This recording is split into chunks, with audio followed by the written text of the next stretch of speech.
ඔයාලව අද සාදරයෙන් පිළිගන්නවා රියෝ කසන් YouTube channel එකට. ඉතින් අද ගෙනලා තියෙන්නේ මාෂල් යුනිවර්ස් season 1 එකේ episode 8 9 10 episode 3. ඉතින් මම වීඩියෝ එක පටන් ගන්න කලින් දෙයක් කියන්නම්. description එකේ අපේ WhatsApp group එකේ link එක දාලා තියෙනවා. ඕගොල්ලෝ 100 දෙනෙක් විතර ඒකට add වෙන ඉතින් 100ට වඩා add වුණොත් මේ season එකේ වෙන්න තියෙන තව episode 2යි. ඒ episode දෙකම එකපාර දානවා. ඒ වගේම season 2 3 4 5 කියන සීසන් 5න් දැන් රිලීස් වෙලා තියෙන්නේ. ඉතින් ආයෙ වීඩියෝ දානකොට ඒ සීසන් 5 ඉවර වෙනකම් ඉතින් වීඩියෝ දෙක තමයි අප්ලෝඩ් කරන්නේ. හරි ඉතින් ඒ කියන තමයි මේ පොඩි වෙලාව ගත්තේ. එහෙනම් අපි වැඩි කල නැතුව වීඩියෝ එකට යමු.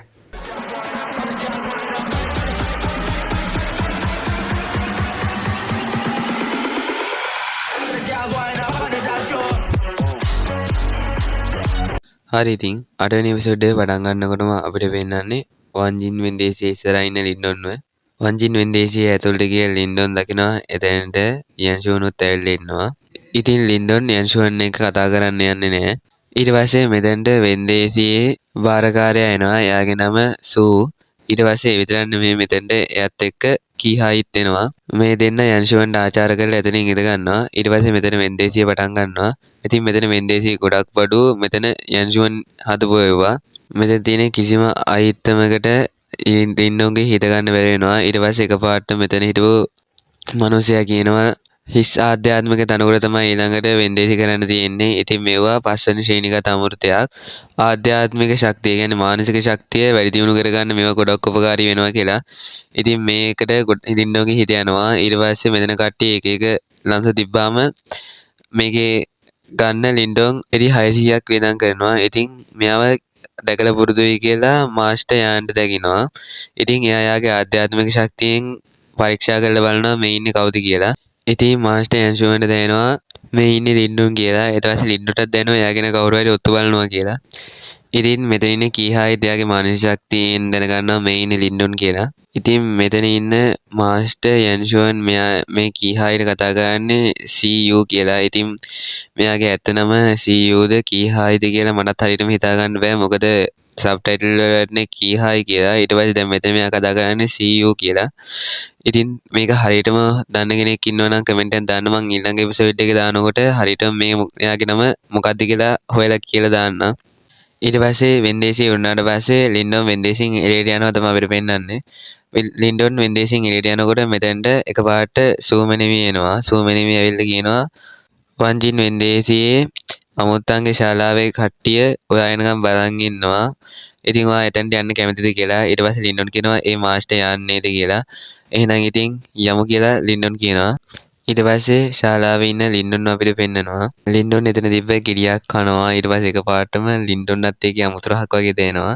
ඊට පස්සේ මෙතන ඉන්න සූමනි මේකට hina වෙනවා. මොකද මේ කිරිය කන්න තියෙන්නේ පොත් ඇල්ලා. ඉතින් ලින්ඩොන් මේවා ගැන දන්නේ නැහැ. මොකද ලින්ඩොන් ගොඩාක් වංශවත් කෙනෙක් නෙවෙයි හින්දා. ඊට පස්සේ මෙතෙන්ට යන්ෂුවන් එනවා.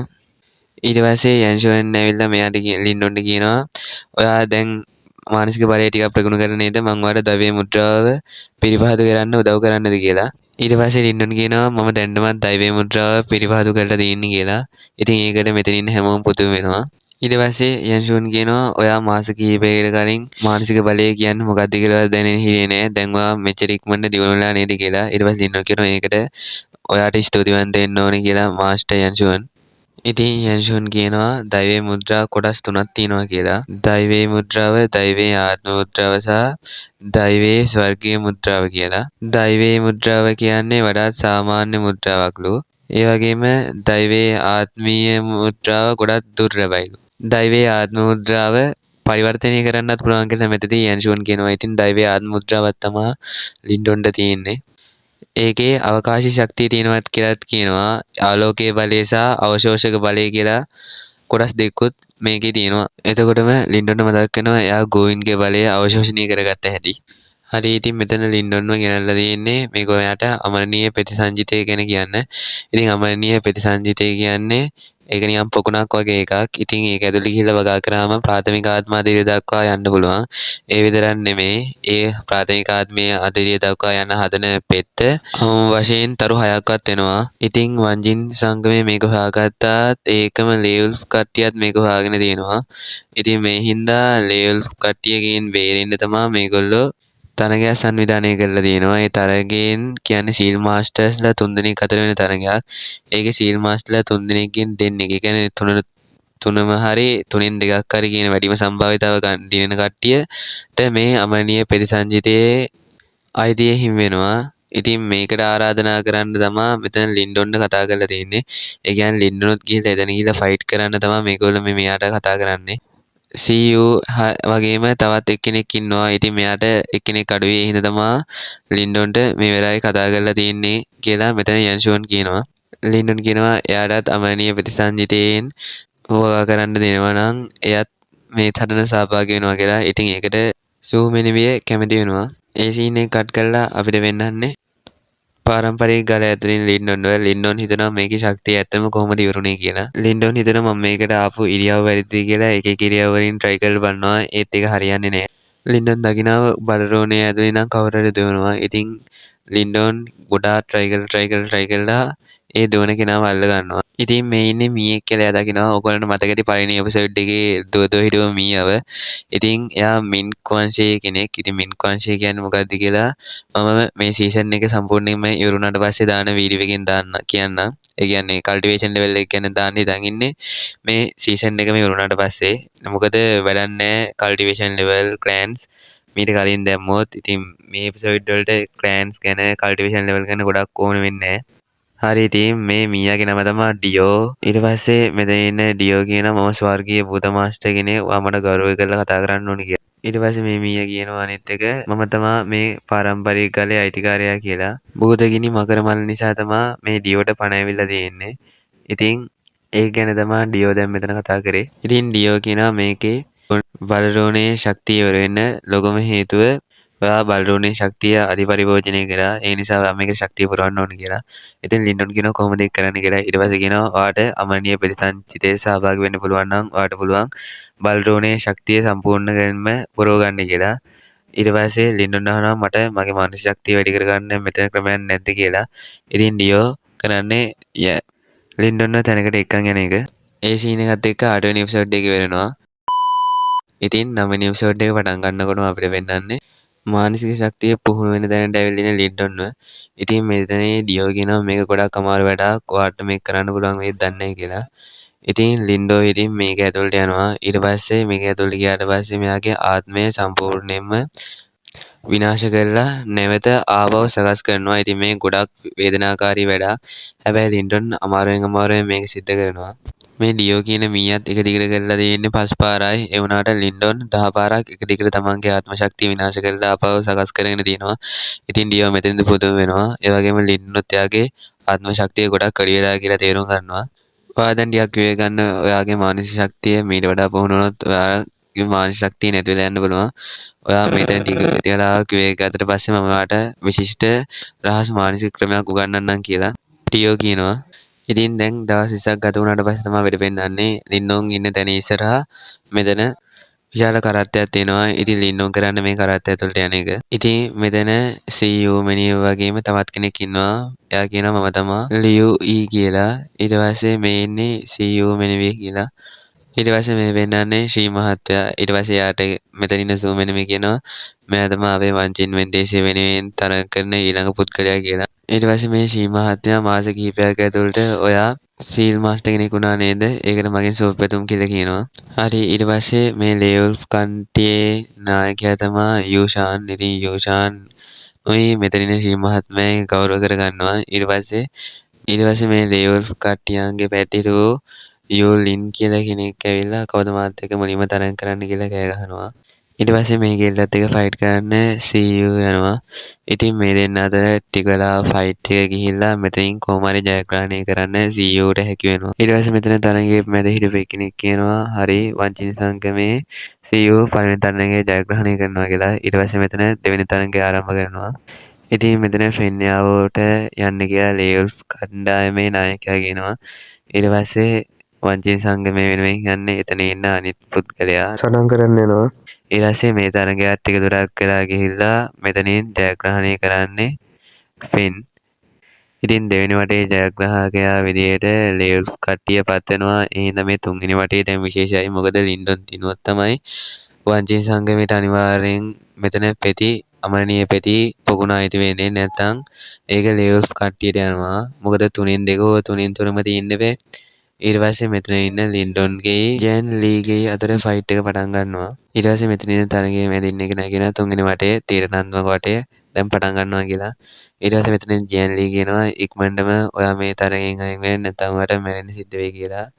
මෙතන ඉන්න ජෙන් ලීගේ ලින්ඩොන්ගේ ෆයිට් එක සමානව යනවා. ඒ කියන්නේ දෙන්නගෙන් බලය ගොඩක් එක දිගට සමානයි වගේ තමයි වෙද පෙන්වන්නේ. හරි ඊට පස්සේ ලින්ඩොන්ගේ ජෙන් ලීගේ ෆයිට් එක ටික වෙලාවක් ගියාට පස්සේ ජෙන් ලීට විදික් වෙන ප්‍රහාරයක් එල්ල කරන්න ලින්ඩොන්ට හැකි වෙනවා.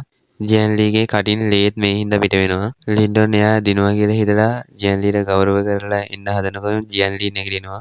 ඒ විතරක් නෙමෙයි ජෙන් ලීගේ ඇඟෙන් අමුතු ශක්තියකුත් පිට වෙනවා. ජෙන් ලී කියනවා ඇත්තටම ඔයා මාව මේ තත්ත්වයට පත් කරා. ඉතින් ඔයා ඇත්තටම දක්ෂයෙක්. හැබැයි දැන් ඔයා මැරෙන්න කාලය ඇවිල්ලා කියලා. ඉතින් මේ ජෙන් ලී යූස් කරලා තියෙන රුධිර ප්‍රාථමික තාක්ෂණ පරිවර්තනය.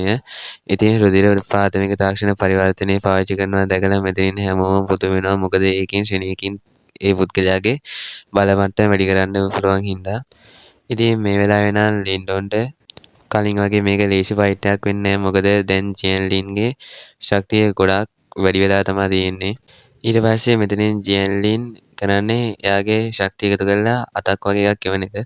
ඊට පස්සේ ලින්ඩොන්ට ඩියෝ කියනවා මම ඔයාට ඉගන්නපු තාක්ෂණය පාවිච්චි කරන්න කියලා. ඉතින් ලින්ඩොන් කරන්නේ මානසික ශක්තිය එකතු කරලා එයා ඒවා ඝනීභවනය කරලා. ඒ කියන්නේ මානසික ශක්තිය ඝනීභවනය කරලා ලොකු අයිස් කැටයක් වගේ එකක් හදන එක. ඊට පස්සේ ඒක අර ජෙන් ලින් එවපු අත්ප්‍රහාරයත් එක ගැටෙනවා. ඉතින් මෙතන ජෙන් ලින්ගේ රුධිර පරිවර්තන පාම් එකයි ලින්ඩොන්ගේ මානසික ශක්තිය ඝනීභවනය කළ ප්‍රහාරය දෙක ගැටිලා ලින්ඩොන්ට පුළුවන් වෙන අවසානයේදී කොහොම හරි ජෙන් ලින්ව පරාජයට පත් කරලා දාන්න. ඊට පස්සේ තුන්වෙනි වටේ වංචින් සංගමේ ජයග්‍රහණය කළා කියලා නිවේදනය කරනවා. ඉතින් මෙතන ඉන්න වංචින් සංගමේ කට්ටියත් මේකට ගොඩක් සතුටු වෙනවා. ඊට පස්සේ මෙතන ඉන්න ලේවල් කට්ටියේ ඇවිල්ලා කියනවා හරි අපි ප්‍රතිපරය පිළිගන්නවා. එහෙනම් දැන් මේ අමරණීය ප්‍රතිපගුණ අයිති ඕගොල්ලන්ට කියලා. ඊට පස්සේ මේ කට්ටිය යනවා. හරි ඒ සීන් එකත් එක්ක 9 වෙනි එපිසෝඩ් එක කරනවා. 10 වෙනි එපිසෝඩ් එක පටන් ගන්නකොටම අපිට පෙන්වන්නේ අමරණීය ප්‍රතිපගුණේ ඉස්සෙල්ලා ඉන්න ලින්ඩොන් ඇතුළු කට්ටිය. ඉතින් මේගොල්ලෝ අමරණීය ප්‍රතිපගුණට පයින්නවා. ඊට පස්සේ මේගොල්ලෝ අමරණීය ප්‍රතිපගුණේ වගා කරන්න පටන් ගන්නවා. ඉතින් මෙයාලා වගා කරන්න දිහා ලින්ඩොන් පොඩ්ඩක් වෙලා බලන් ඉන්නවා. ඉතින් ලින්ඩොන්ට මතක් වෙනවා එයාලගේ පවුලේ රහස් තාක්ෂණයක් ඉගෙනනවා කියලා එයාගේ සීයා. ඉතින් ඒ රහස් තාක්ෂණය තමයි පාවිච්චි කරන්නේ මෙතන ලින්ඩොන්.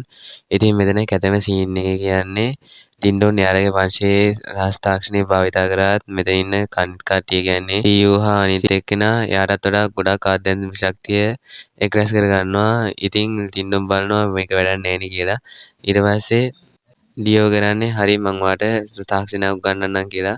ඊට පස්සේ ලින්ඩොන් තාක්ෂණයක් උගන්වනවා. ඉතින් මේකෙන් හින්දා අර අනිත් දෙන්න ගාව තියෙන ආධ්‍යාත්මික ශක්තියත් එකපාරට ලින්ඩොන් ගාවට එන්න පටන් ගන්නවා. ඉතින් මේකේ කැළඹිලි සහගත ස්වභාවය දැකලා මෙතන ඉන්න කට්ටිය මේකට පොඩ්ඩක් තරහ ගන්නවා. ඊට පස්සේ මෙතන ආධ්‍යාත්මික ශක්තිය එකතු කරගත්තට පස්සේ ඩියෝ ලින්ඩොන් කියනවා මෙතන බලයා අමුතු ගුහාවක් තියෙනවා අපි ඒකට ගිහිල්ලා පරීක්ෂා කරමු කියලා. ඊට පස්සේ ලින්ඩොන්ත් ඒකට යනවා.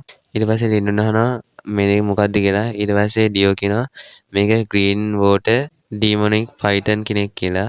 මේක වඩාත් පැහැදිලිව කිව්වොත් මේක භූතාත්මයක් කියලා. ඉතින් ලින්ඩොන් කියනවා භූතාත්මයක්. ඊට පස්සේ ඩියෝ කියනවා බය වෙන්න එපා. ඒක ගොඩක් වෙලා තුවාල වෙලා තියෙන්නේ. ඒ හින්දා ඔයාලට කිසිම කරදරයක් කරන්න ඒකට ශක්තියක් නැහැ කියලා. ඊට පස්සේ ලින්ඩොන් අහනවා මේකේ බලය කොච්චරක් විතර වෙන්නේ නැද්ද කියලා. ඊට පස්සේ ඩියෝ කියනවා ඒ සම්පූර්ණ ප්‍රාථමික ආත්ම අවධියේ මිනිසුගේ බලයට සමාන වෙනවා කියලා. ලින්ඩොන් කියනවා ඈ ඒ තුවාල වුණාත් එවැනි අධික ශක්තියක් ඒකට තියෙනවද කියලා. ලින්ඩොන් එතනින් පැනලා යන්න හදනකොට එතන මැදට පැනපු ඩියෝ කියනවා ඔයා මේක දැක්කද මෙතන ඉන් පවුල තුනකුත් තියෙනවා කියලා. ඉතින් ලින්ඩොන් බලන මොනවද මේ ඉන් පවුල කියන්නේ කියලා. ඉන්දියන් බීට්ස් යන පොකුණේ ඇති සැබෑ නිදානය. ඉතින් ඔයාට මේක ගන්න පුළුවන් මම ආත්මේ ගන්න අතරතුරේදී කියලා මෙතන ඉන්න ඩියෝ කියනවා. ඔයාට මේ ඉන්දියන් පවුල තුන ගන්න පුළුවන් නම් 4 මාස 3ක් ඇතුළත ඔයාගේ ශක්තිය ගොඩක් ඉහළ නම් ගන්න පුළුවන් කියලා මෙතන ඉන්න ඩියෝ කියනවා. ඊට පස්සේ ලින්ඩොන් කියනවා මේක ගන්නේ ගොඩක් අමාරු වෙන්නේ මෙයා බැරි වෙලාවත් ඇහුනොත් අපි දෙන්නම මල්දායි කියලා. ඊට පස්සේ මෙතනින් ඩියෝ කියනවා මගේ ශක්තිය නියම් කොටසක් ඉතුරු වෙලා තියෙනවා. ඉතින් ඔයාලට කරන්න තියෙන්නේ ඔයාගේ ශක්තිය මෙතන ඉන්න පාරම්පරික කාලට යොමු කරන එක විතරයි. ඊට පස්සේ මට මේ පයිතන්ව උරා ගන්න පුළුවන් කියලා. ඉතින් ලින්ඩොන් කියනවා ඔයාලට ඒක කොච්චරක් විශ්වාසයිද කියලා. ඊට පස්සේ ඩියෝ කියනවා ඔයා ස්කයි මින්ක් වංශයේ හස්තාක්ෂරය ගැන අව탁සේරු කරන්න හදන්නේ. ඉතින් මට මෙයාගේ ආත්මය උරාගේ බොන එක නිකන් ළමා සෙල්ලමක් වගේ කියලා. ඉතින් ඔයා ඔච්චර උඩඟු වෙන්න එපා. මට මගේ ශක්තියෙන් යම් ප්‍රමාණයක් හරි ලබා ගන්න පුළුවන් වුණොත් වාට ඒක ගොඩක් ලොකු උපකාරයක් වෙනවා නේද ලින්ඩොන්ගේ වාත් ඒක දන්නවා නේද කියලා. හරි මම ඔයාව විශ්වාස කරන්නම් කියලා ලින්ඩොන් කරන්නේ. එයාගේ ආධ්‍යාත්මික ශක්තිය මේ තියෙන බල්රෝණයට එකතු කරන එක. ඩියෝ ඒක ලබාගෙන ඊට පස්සේ ඩියෝ කරන්නේ එතන තියෙන පයිතන්ගේ ආත්මය ලබා ගන්න යන එක. ඩියෝ ඒ පුතා ආත්මය උරා ගන්න හැදුවත් ඩියෝට ඒක කරගන්න පුළුවන් වෙන්නේ නැහැ. මොකද ඒ ආත්මේ හිටපු කෙනා එකපාරට ඇහැරෙනවා. එයා නිකන් යෝධ සර්පෙක් වගේ. මේක නම් ඇත්තටම ඩියෝත් බය වෙනවා. ඉතින් ඒ කියන්නේ ඩියෝ ගොඩක් පම්පෝර ගැහුවට ඒක එච්චර වැටෙන්නේ මේ වගේ වෙන්නේ නැති. හැබැයි ඩියෝ කියන්නේත් එසේ මෙසේ සෙල්ලම් කියන්නේ නෙමෙයි. මොකද ස්කයි මින්ක් වංශය කියන්නේ සෙල්ලම් පහසු වංශයක් නෙමෙයි. මේ ඉන්න පයිතන් කරන්නේ ඩියෝට එක දිගට ප්‍රහාර එල්ල කරගෙන යන එක. ඩියෝ කොහොම හරි ඒ වගේ බේරෙන්න සමත් වෙනවා. ඩියෝ කියනවා ලින්ඩොන්ට එයාගේ මුළු ශක්තියෙන්ම බල්රෝනේ පුරවන්න කියලා. ඊට පස්සේ ඩියෝ එකපාරටම ලින්ඩොන්ගේ බල්රෝනේ ඇතුළට යනවා. ලින්ඩොන් බලනවා මේ මොකක්ද උනේ කියලා. ලින්ඩොන් හිතනවා ඇත්තටම මම මේ මීයට රැවටුණාද කියලා. එකපාරට ලින්ඩොන්ට අමුතු බලයක් දෙන්න පටන් ගන්නවා. ලින්ඩොන් හිතනවා මේ මොකක්ද ඇත්තටම මේ බලය කියලා. මේ පයිතන් එකපාරට එයාගේ අයිස් ප්‍රහාරයක් එල්ල කරනකොටම ලින්ඩොන් එයාගේ බල්රෝනෙන් ප්‍රහාරයක් එල්ල කරනවා. ඉතින් මේ දෙක ගැලිලා කොහොම හරි මෙතන ගෘහව දැන් කැඩලා විනාශ වෙලා බිමට වැටෙන්න තමයි හදන්නේ. ලින්ඩොන් එයාගේ සම්පූර්ණ ශක්තිය ඉවර වෙලා එයා එතන බිමට වැටෙනවා. එතකොටම අපිට පෙන්වනවා මෙතන මීදුමක් වගේ ඇතුලෙන් අමුතු මකරෙක් වගේ සතෙක් ඉන්නවා කියලා. හැබැයි සතා කවුද කියලා අපිට හරියටම පැහැදිලිව පෙන්වන්නේ නැහැ. එතන ඉන්නේ ස්කයි මින්ක් වංශයේ ඩියෝ. ඉතින් ඩියෝගේ සැබෑ පෙනුම. ඒ කියන්නේ ඇත්තම පෙනුම අපිට පෙන්වන්නේ නැහැ මීක් වගේ හිටියට. ඊට පස්සේ ඩියෝ කරන්නේ එතන ඉන්න පයිතන්ගේ ආත්මය සම්පූර්ණයෙන්ම උරා ගන්න එක. ඊට පස්සේ ඩියෝට ගොඩක් අමාරුයි වගේ තමයි අපිට පෙන්වන්නේ. ඊට පස්සේ ඩියෝ කියන්නේ මම මිවෙක් ගන්න බල්රෝනේ ඇතුළට යනවා. ඔයා ඉන්දියන් බීට් 3 ගන්න කියලා. يعني ඉන්දියන් පපුළු 3 ගන්න කියලා. මම මගේ ජීවිතේ පරතොර දැබ්බේ වාට ඒ ඉන්දියන් පපුළු 3 ගන්න කියලාත් මෙතන ඩියෝ කියනවා. ඊට පස්සේ ලින්ඩොන් ඉන්දියන් පපුළු 3ක් ලබා ගන්නවා. ඊට පස්සේ අපිට පෙන්වන්නේ වගා කරන ගමන් ඉන්න ලින්ඩොන්ව. ඉතින් මෙතනදී ලින්ඩොන් යාගාව තියෙන ඉන්දියන් පපුළුවක් එළියට ගන්නවා. ඉතින් මේ සීන් එකත් එක්කම 10 වෙනි එපිසෝඩ් එකක් තියෙනවා. ඉතින් අද වීඩියෝ එක කොහමද? ඉතින් වීඩියෝ එක කොහමද කියලා කමෙන්ට් එකක් දාන්න අමතක කරන්න එපා. අපේ WhatsApp group එකට හැමෝම join වෙන්න. මොකද මේ සීසන් එක සම්පූර්ණයෙන්ම ඉවර කරලා දානවා. ඒකට 100 දෙනෙක් join වෙලා හිටියොත්. ඒ වගේම ඔයාලා මගේ channel එක ගොඩක් කට්ටිය subscribe කරලා නැහැ. ඉතින් ඒ හින්දා subscribe කරන්නත් කියලා අනිවාර්යෙන් මතක් කරනවා. ඉතින් අද වීඩියෝ එක ඉවරයි.